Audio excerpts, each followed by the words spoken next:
what's going on, guys? So Ivan Perisic is officially headed to Tottenham Hotspur on a 2-year deal as a free agent. Not the type of signing that'll make supporters go apeshit on social media, but exactly what's required to take this Tottenham side to another level. He's been one of the revelations of this season and a key player in Inter's surprisingly successful year, following the departures of key personnel such as Conte, Lukaku, and Hakimi. He can play in various different positions throughout Conte's system, such as a left wing-back, second striker, right wing-back, and even in Son or Kulusevski's places if need be. He's obviously played under Conte as well at Inter, so we'll be on the same wavelength from day one, both on a personal as well as tactical level. Conte himself has said of Perisic in the past, when you've got this kind of determination, this enthusiasm, this desire, in the end everything becomes easier for the coach. And praise like that coming from Conte you cannot take lightly. Perisic has that old school mentality, which is why someone like Mourinho was desperate to sign him while at Man United in 2018. He still plays like he's in his mid-20s,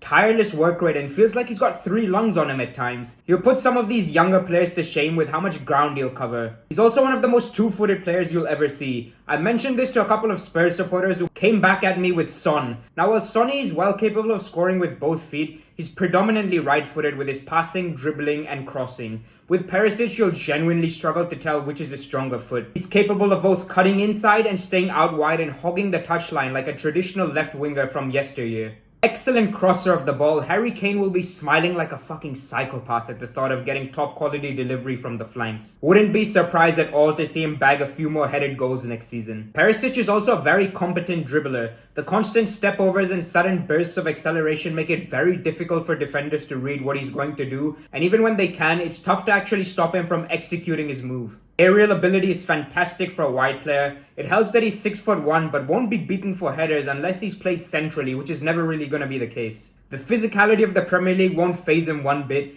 He's happy to get stuck in when need be and can't be bullied by opposition players. Invaluable experience under his belt. He's a league winner with Dortmund, Inter, and Bayern. Played in World Cup and Champions League finals, 113 caps for Croatia. Will instantly have the respect of teammates and staff in the dressing room. It's also great news for someone like Ryan Sessegnon as well, who learned plenty from just observing him in training and the way he conducts himself off the pitch. If you look at Perisic's player ratings over the last decade from websites such as WhoScored.com, it's always between a 7 and 7.5 out of 10. He's clearly an extremely reliable player and also capable of the odd moment of magic. Not a world beater by any stretch of the imagination, but would improve any squad in world football with his presence. No doubt about that whatsoever. Just this season alone, he had 49 appearances across all competitions with 10 goals and 9 assists. He's no spring chicken at the age of 33, and I'm sure people will be bemoaning the fact he didn't come earlier.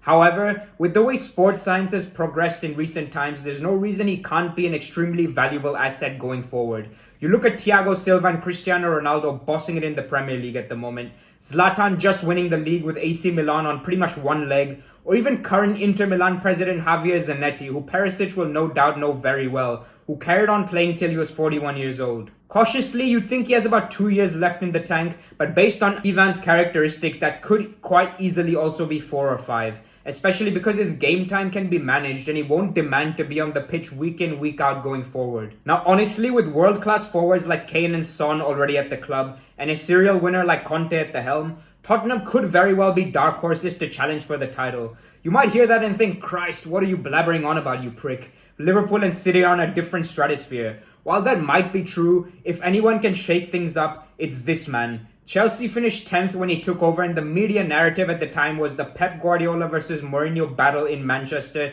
is what it's going to be all about, yet Conte is the one who walked away with the league title.